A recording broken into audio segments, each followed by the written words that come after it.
Bismillahirrohmanirrohim. Alhamdulillah vassalatu vassalamu ala rasulillah. Farishtalarning vazifalari. Farishtalarga juda ko'plab xilma-xil vazifalar yuklatilgan. Ulardan ayrimlarining nomlari va qanday vazifani ado etishlari Qur'oni Karimda va hadis shariflarda bayon qilingan. Birinchisi, Jabroil alayhissalom. Bu zot Ruhul Amin deb ham atalgan. Jabroil alayhissalom Qur'oni Karimda shunday vasf qilingan. Astaizu billah, innahu laqawlu rasulin karim, zi quwwatin 'inda zil arshi makin, muta'in thamma amin. Sadaqallohul azim. Albatta u Qur'on bir ulug' elchi Jabroil Alloh huzuridan keltirgan vahiy so'zidir. Jabroil quvvatli, arshning sohibi Alloh nazdida martabali. U joyda farishtalar tomonidan itoat etiluvchi va ishonchli zotdir. Takvir surasi 19-21 oyatlar. Alloh taolo Jabroil alayhissalomni payg'ambarlarga vahiy olib tushishdek ulug' vazifaga tayin qilgan. Bu haqida Qur'onda shunday xabar berilgan.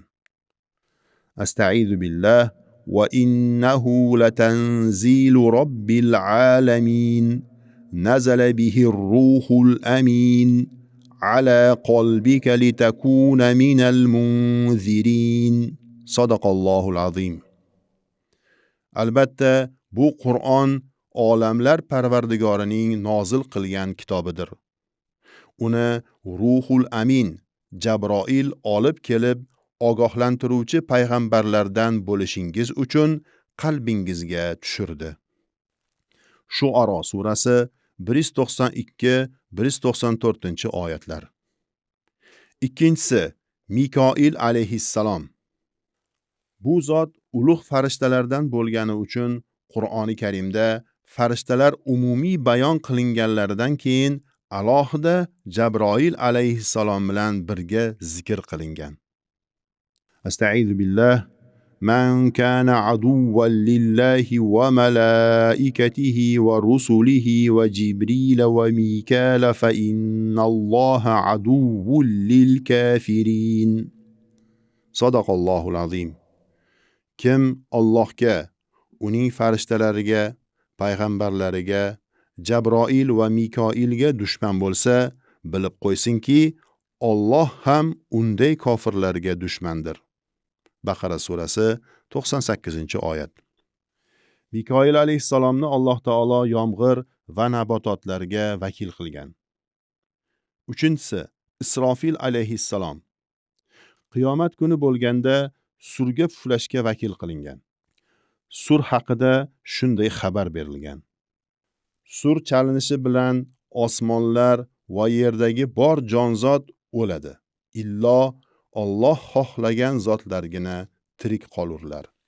So'ngra u yana bir bor chalinganda, nogoh ular barcha xaloyiq tirilib, qabrlardan turib, Allohning amriga qarab turgaylar. Zumar surasi 68-oyat. Sur Alloh taoloning buyrug'iga ko'ra Isrofil alayhissalom puflaydigan shohga o'xshash narsadir. Malakul Maut Azroil alayhissalom. Bu zot ruhlarni olishga vakil qilinganlar. Ushbu farishtaning Azroil deb atalishi to'g'risida ixtiloflar bor. Ba'zilar Qur'onda ham, sunnatda ham Azroil degan nom kelmagan, balki Malakul Maut deb nomlangan. Shuning uchun bu zotni asli yo'q nom bilan emas, zikr qilingan nom bilan atash kerak deyishgan. Aysarut tafosir tafsirida esa o'lim farishtasining ismi Qur'onda kelmagan, ammo ahli sunna uning ismi Abdulloh ma'nosini ifodalovchi Azroil ekanini e'tirof etadilar deyilgan. Astaizu billah, qul yatawaffakum malakul mauti allazi wukkila bikum thumma ila robbikum turja'un. Sadaqallohul azim. Ayting, sizlarga vakil qilingan o'lim farishtasi jonlaringizni olur. So'ngra Rabbingiz huzuriga qaytarilursiz. Sajda surasi 11-oyat. 5. Azroil alayhissalomning yordamchilari. Ushbu yordamchilar 2 turga bo'linadi. Rahmat farishtalari, azob farishtalari. Ularning ishlari haqida shunday xabar berilgan. Astaizu billah hatta iza jaa ahadakumul maut tawaffathu rusuluna wa hum la yufarritun. Sadaqallohul azim. Qachonki birortangizga o'lim kelsa, elchilarimiz kamchilikka yo'l qo'ymagan holda uni vafot ettiradir. An'om surasi 61-oyat. 6. Arshni ko'tarib turuvchi farishtalar. Arshni ko'tarib turishga tayin qilingan farishtalar haqida shunday xabar berilgan. Astaizu billah الذين يحملون العرش ومن حوله يسبحون بحمد ربهم صدق الله العظيم. Arshni ko'tarib turadigan va uning atrofidagi farishtalar yakkayu yagona parvardigorlariga hamd bilan tasbih ayturlar.